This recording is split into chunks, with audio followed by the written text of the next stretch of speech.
Hello बच्चों, तो कैसे आप लोग? उम्मीद करते हैं आप लोग अच्छे होंगे और अपनी तैयारी बिल्कुल अच्छे से कर रहे हैं। तो अब हम लोग पढ़ने वाले हैं क्वेश्चन नंबर 4। तो क्वेश्चन नंबर 4 जो क्लास 9th के मैथ का प्रश्नावली 11.1 का क्वेश्चन है। तो क्वेश्चन नंबर 4 को हम लोग सबसे पहले पढ़ेंगे। शंकु के आकार का एक तंबू 10 मीटर ऊंचा, एक तंबू है जो किसके आकार का है? शंकु के आकार का है।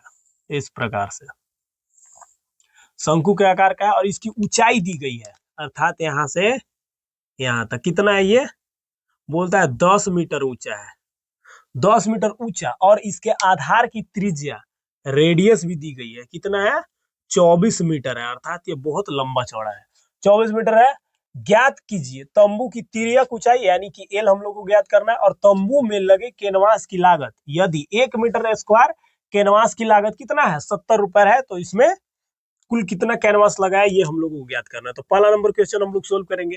इसमें हमारे पास एच बराबर दिया गया है 10 मीटर और आर बराबर दिया गया है 24 मीटर। तो क्वेश्चन नंबर 1 में हम आप लोगों को बताए थे कि एल ज्ञात करने के लिए एल बराबर फॉर्मूला होता है अंडर रूट आर का स्क्वायर प्लस एच का स्क्वायर है। पाइथागोरस में से फॉर्मूला पे हम लोग डिटेल में बात करेंगे कभी।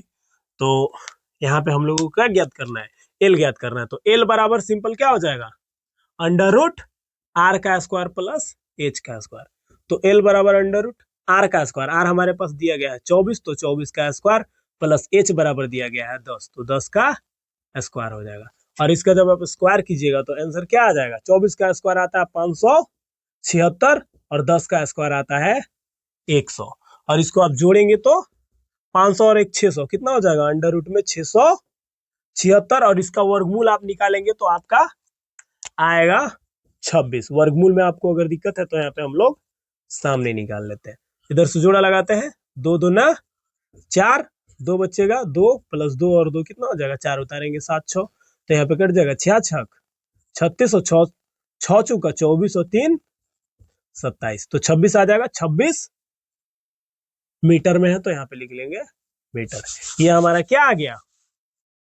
तिर्यक ऊंचाई। तिर्यक ऊंचाई निकल गया। और तंबू में लगे कैनवास की लागत, यदि 1 मीटर स्क्वायर कैनवास की लागत 70 रुपए है, तो तंबू जो बनता है साइड साइड से, नीचे तंबू में कुछ भी लगा हुआ नहीं होता है, वो कैनवास नहीं लगा हुआ होता है, कुछ भी नीचे से डाला हुआ होता है। तो तंबू का जो कैनवास यूज हुआ है तंबू में, वो इसके वक्र पृष्ठ में क्या होता है? यूज होता है। तो दूसरा नंबर क्वेश्चन हम लोग सबसे पहले क्या निकालेंगे? शंकु का CSA। तो शंकु का CSA क्या होता है? पाई आर एल। इसके वक्र पृष्ठ में ही कैनवास का यूज होता है, तो पाई आर एल। तो पाई आर एल, यहाँ पे पाई का वैल्यू 22/7, आर का मान हम लोगों के पास दिया गया है कितना? 24, और एल का वैल्यू हम लोग फाइंड किए हैं 26। एल का मान, एल बराबर यहाँ पे फाइनल हम लोग नीचे लिख लेते हैं, एल बराबर 26 मीटर। एल का वैल्यू हम लोग निकाल चुके हैं। अब इसमें क्या है? सिंपल हम लोगों को गुना करना होगा। गुना करके और फिर 1 मीटर स्क्वायर। तो हम लोग सबसे पहले इसको क्या करते हैं? कैलकुलेट कर लेंगे। तो कैलकुलेट आप जब इसको कीजिएगा तो गुना करना ही होगा आप लोगों को। तो 22 गुना 24 22 गुना 24 कीजिएगा तो 24 दुना 48, और हासिल बच जाएगा 4, तो 24 दुना 48 और 4 52, 528, और गुना में 26 करेंगे तो 6 8 48, हासिल बच गया 4, और 6 दूना 12, 12 और 4 16, हासिल 1, 6 25 30, 30 और 1 31, एक अंक काट कूट करेंगे 2 8 16, 2 दूना 4 और 1 5, और 2 5 10, यानी कि 8 6 और 6 12, 5 और 1 6, 1 हासिल 7 3 1, इतना आ जा रहा है 13,728 बट्टा में 13,728 और बट्टा में 7 हम लोग ऐसे ही रहने दे रहे। क्यों? क्योंकि यहाँ पे 1 मीटर स्क्वायर कैनवास की लागत 70 रुपया, तो यहाँ पे कट जाएगा फाइनल। तो हम लोग लिखेंगे शंकु, क्या चीज है? तंबू। तंबू में प्रयोग किए गए कैनवास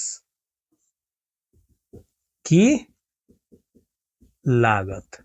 तो 1 मीटर स्क्वायर कैनवास की लागत कितना है? 70 रुपया।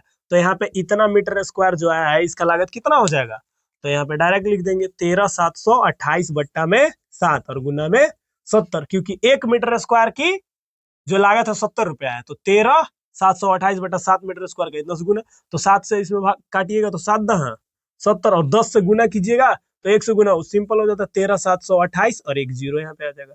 इतना रुपए इसका क्या आ गया, लागत आ गया। तो तंबू बनाने में 13,000 कितना इकाई दहाई सैकड़ा हजार 10,000 लाख 1,37,280 रुपया का प्रयोग किया गया है।